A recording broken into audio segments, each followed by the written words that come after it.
Hey, it's Councilman Salters here with State Senator Messmer. I'm so lucky I've got a high-ranking person here for me. My pleasure to be here. Usually it's Councilman Grove or anybody else in the community that wants to talk with me, but hey, I reached out to our state representative, and lo and behold, he contacted me right back, and I think that's a great thing. I do appreciate that. My pleasure. I try to be responsive to anybody who inquires on things like they want to do at all times. And that's one of the things I really do look up to Senator Messmer. Every time that I've contacted him, even before I got on council and started running in kind of political circles, his office always responded to me. And that is something that I've always really appreciated. And I've always just, hey, that's how I want to be when I go into public service. So I do appreciate that. Yep. So what we're going to do is give kind of a brief intro of who we are, things that we're doing. I'm going to turn it over to you because you guys know my story a lot. I'll hit on that a little bit, but Senator Messmer. Okay.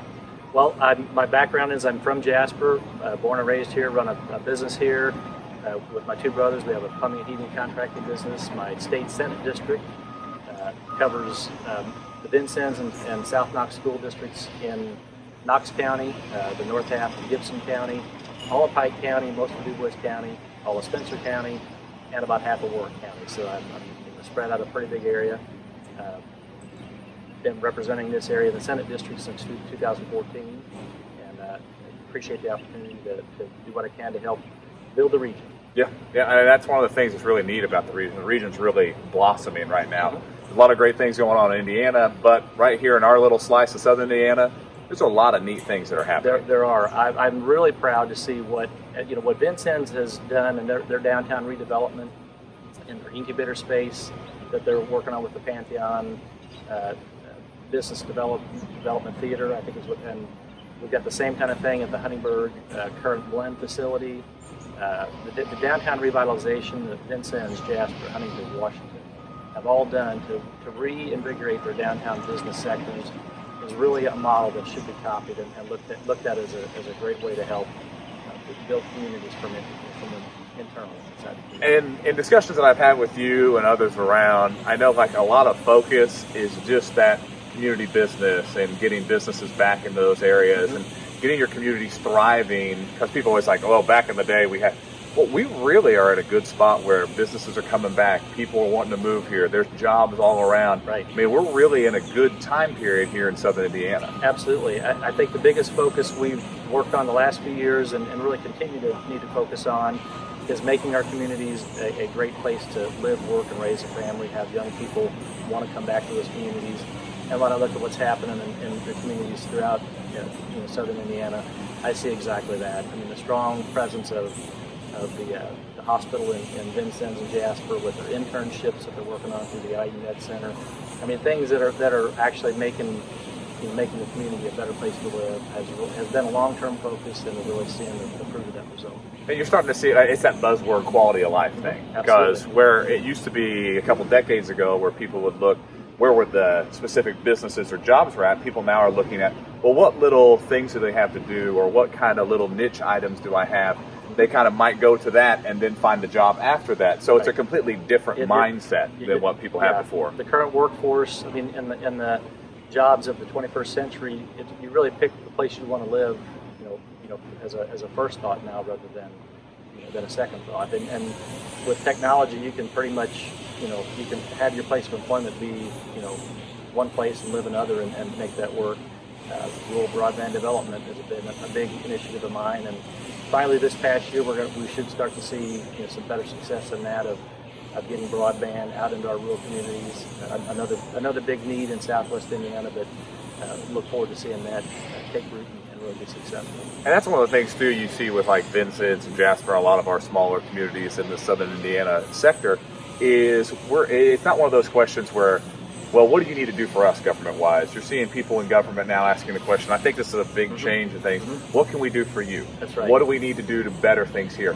What do we have to do to make things where you want them to be and where you think they should be? Yep, exactly right. And then working with the local government groups there at the State House and helping identify the needs of what do communities need, what do we need to do to make our part of the world the best place to start a business, grow a business, raise a family.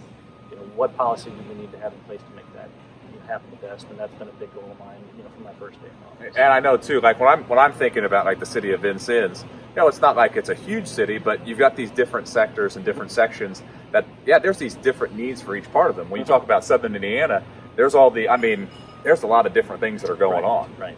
And it does make things kind of interesting, I'm sure, for you, when it's like, well, when you talk about like rural broadband, well, in your bigger cities, in your city spots, it's pretty good. Yeah. It's given. It's going to be there. But you are right, because we are surrounded by lots of rural land, and they need to be able to get out there to get broadband, because that's how business is done nowadays. It is done online. It's not a luxury. It's a necessity. Yeah. And it just keeps getting faster and faster, and people want more of it. They want better. I want to be able to stream whatever I need to stream. I need to be able to send an email whenever I need it. I need a text now. And that's the expectation. That's not something like, well, maybe it'll happen. Right. So when we talk about all these different things, the thing that always comes up is community. How important is this bond of community when we talk about, as a government leader, as somebody that's supposed to help build these communities, how important is that? It's huge, and really, I think the biggest mindset change that I've seen, started over the past 10 years or so, is starting to think and work more collaboratively as a regional basis. People working across the entire segment of a county, rather than just community against community. Looking at how do we make our area best function. With Jasper, Washington, Vincennes, Petersburg. Going to the north, going to the south. We have to look at how do we make the whole area more successful, because the rising tide lifts all boats, and what's good for one area of the region is going to benefit everybody. Yeah, you got to get out of that mindset. And that is one that's really had to change, where, hey, we have our own little fiefdom, and we're just going to look at it ourselves. But things are too interconnected now. They are. And so we need to look, all right, how's this better us? Or maybe how's this project help both of us? And how do we bring jobs and bring interest and bring investment into, because let's say a business comes in, it might not just help Vincennes, it could help all the surrounding areas. Or one thing I think of, when Toyota came in, sure. Toyota's got roughly, between the people that are direct hires and contract hires, about 10,000 people come in and out of that place every day, and that spreads all around Southern Indiana, not just Princeton. Yeah. It reaches people in my community, your community, Evansville. It has absolutely been, a huge lift to the entire Southwest Indiana region, and that's the type of successes and the way we have to envision things looking forward. Well, it makes things better too, and it does go with those lines of communicating, because in the past, when you were in those kind of little fiefdoms, we didn't communicate with each other. You didn't know what problems you faced, or maybe I had an answer to that problem, or maybe a solution that could help out. And instead of helping out, we kind of stayed back and we didn't really talk those things through. And I think things like this, what's nice is, hey, if I've got an issue, I know I can come to you. Yep. And if you want a question about what's going on in Vincennes, you can come and ask me. And more open lines of communication, more openness. This has always been something that preach and preach. More communication is always better. Well, it's always better. I've seen it fail miserably when things have been attempted without that, and I've seen them be phenomenally successful when that communication and that dialogue is implemented from day one. I have a case in point from a year ago. I had some folks in Vincennes asked about putting together a funding mechanism for the grouse line property there down on the river, and very little dialogue, very little communication between all the entities of local government that really needed to happen. And we got about halfway into it, and I said, fellas, we just need to start this over next year, and we need to start from the beginning. And then this past year, all the folks in the tourism, all segments of local government talked about it, worked their way through it, talked about why to do it, whether to do it, and at the end of the day, they were 100% unified. And then when I took it to the committee leaders and fiscal leaders at the State House, because there was that type of work ahead of time, that communication amongst all layers and levels of government in the community, it got done easily and successfully. And one of the things too, like when you don't communicate or you don't have it correct, some people are like, well, there's something nefarious that's happened behind the scenes. Well, sure, that's exactly what they're going to think. But when you talk and when you communicate and when you build those bridges, by meeting one-on-one, by talking, that's the only way you can build that regional, that cross-county, multi-county success is to sit down and talk and share needs, concerns, ideas, goals, and everybody pull together rather than not having the trust and fighting against each other. Well, I know too, and you're probably in the same boat that I am. Like, I've got my certain perspectives, and I've got my certain biases and things, and my opinions going forward. But I might not even see another perspective unless somebody brings that to me. Well, and you never know until you sit down with that person, right, and have a conversation. Right. And it's amazing how much all of our perspectives can change when we actually sit down and talk to the person maybe that we look at as our opponent in that situation, but actually sit down and talk and maybe find out we really weren't that far apart to begin with. Right, and you bring up the term opponent, and one of the things like, oh, it's Vincent's guy coming here to talk with this Jasper guy. Oh my gosh. I think one of the greatest things it kind of signified was over the last couple months, we really saw like, you know what, Jasper and Vincent's, we love competing against each other. We do, but it's a healthy respect. It's a huge healthy respect. That competitive aspect wouldn't be there if there wasn't really a high degree of respect and you know, I mean, nobody likes to admit it, but you know, one of the, you know, I mean, that competition and competitive forces, you know, are a good thing, but we can put those behind us and really work together as communities pretty quickly. Yeah, and that was something that you saw when you know, high school sports is big, and you saw like, you know, Vincent's and Jasper weren't going to be in a conference without each other. Right. They were going to be together, and you saw that mutual respect. Both communities respect each other. They weren't going to go anywhere without each other because, you know what, those games are important.